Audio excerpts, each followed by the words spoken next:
Hello guys, welcome back to the second part of the video about the book, The 4-Hour Workweek. On this one, I'm going to tell you about the second step that you have to take if you want to become a new rich. This one is elimination. So, the purpose of this step is to become productive and get things done. Very well. Without further ado, the first thing about elimination is time management. Well, are you the kind of person that tries to put every job-related stuff into every minute of their schedule? Well, if you have, then just forget about it.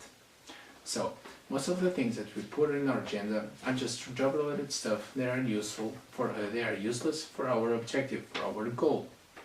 They are just there because we are trying to postpone something important that we really are scared to face it. No! So, by doing less, but important to your goal, you will achieve more. So focus on the important things that are helping you to achieve your goal. So, another thing about elimination is you have to be efficient and you have to be effective. There is a difference between these two. Effectiveness is something that you do that will bring you closer to your goal. Every test that you do that will bring you closer to your goal. While efficiency is the best way for you to do a specific task. So I'm going to give you an example.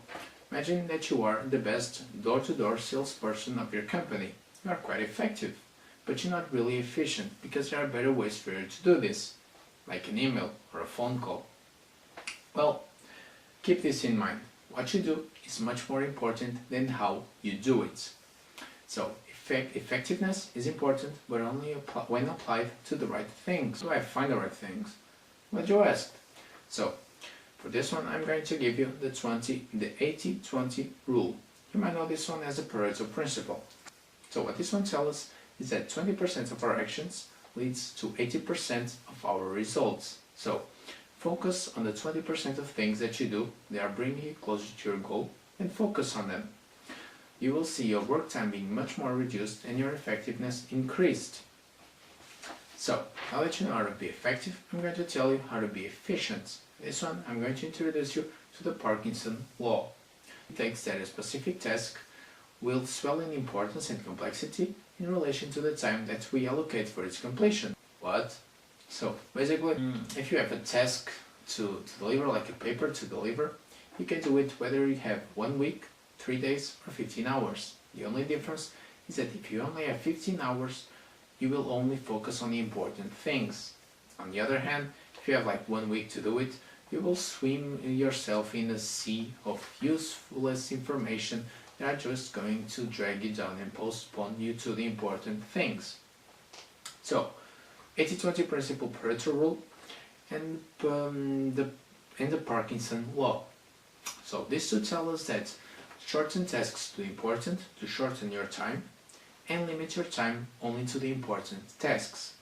This is it for the first step of elimination. The second one is keep a diet of low information, or cultivate selective ignorance. So basically, this one you can choose for yourself. So basically there are two types of people. The ones that like to read about everything, want to know what's happening in every newspaper, and the other ones that don't really have the passion for it and don't really want to spend a lot of their time reading newspapers. So if you are the first one, well, totally fine for you, as long as you are not postponing something important by spending all this time reading newspapers. Well, now if you are a second kind of person, well, don't feel bad and don't give in to the social pressure of knowing everything that's happening on the newspapers. Let's face it, most of the news are negative, time-consuming, not quite important to your goal, and they're outside of your influence. So, if you want to keep it up with the world, and I'm not telling you that this is not important, you might as well just ask a friend for what's happening, and he will explain you. Practice the lost culture of talking. So, now let's go to the third step of elimination. This one is interrupting interruptions, the art of refusal. So, give yourself a reputation for being assertive. Make people think twice before they come in and try to waste your time. So I'm going to tell you that there are 3 levels of interruptions. First one is time wasters. Well, this one is quite easy to eliminate because if we do this, if we eliminate the things on this one, there are not going to be many consequences, not important consequences. So, Time wasters is like every email that is not important, phone calls that are not important, meetings that you don't really have to go, and basically stuff that you can just throw it away and not focus yourself on. So how can you do this? Well, basically just set off the notifications and put your personal phone away from you when you are doing something important. And when someone asks you to do some place that you don't really want to go, just say no. Second level of interruptions is time consumers. These ones are a little bit more to eliminate, because it's something that you really have to do on our mostly day-to-day basis. So I'm telling you about emails from work, phone calls from work, meetings from work, like financial reports or customer service. Well, the thing is, most of these things, they come up in the middle when you are doing something important. So you lose focus on what you were doing. So I'm going to tell you how to separate these two. So delegate one day per week where you will deal with all these time consumers. Let's say Monday. So on Monday you are going to focus on emails from work, meetings from work, phone calls from work, like customer service, financial reports, and so on, so on.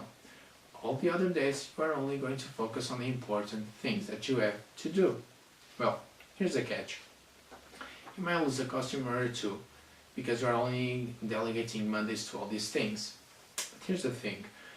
If you are focusing yourself on the important things on all the other days, you will not be interrupted. So you will finish those things and you are going to be much more productive. So the gains that you are giving yourself by being more productive will compensate the customer or couple of customers that you might be losing. So let's go to level number 3. And this one is empowerment failure. So let's face it, most of the bosses, they don't like to give autonomy to the employers because they think that they don't have the abilities and the skills to take decisions on their own. So basically, they have to be the last ones to call the shots. Well, let me break it to you. People are smarter than you think, and once you give them responsibilities, it's like the levels of intelligence just grow higher. It's like intelligence comes in with a responsibility package. So, if you are a little more resentive about giving autonomy for employees, give it a trial period, like for 1 week, and you set up a ceiling where they can call the shots until that ceiling. You have a trial period and try to see how things work without your presence. If things will work out, expand it to 1 month, and then 1 year, and then gradually start hiring the ceiling. So basically what you are doing is that you are getting yourself out from your job. You are getting yourself out of the equation and you are allocating your responsibilities for your workers. But this is something that we are going to discuss on chapter number 3. So thank you guys very much for watching this one and see you next video.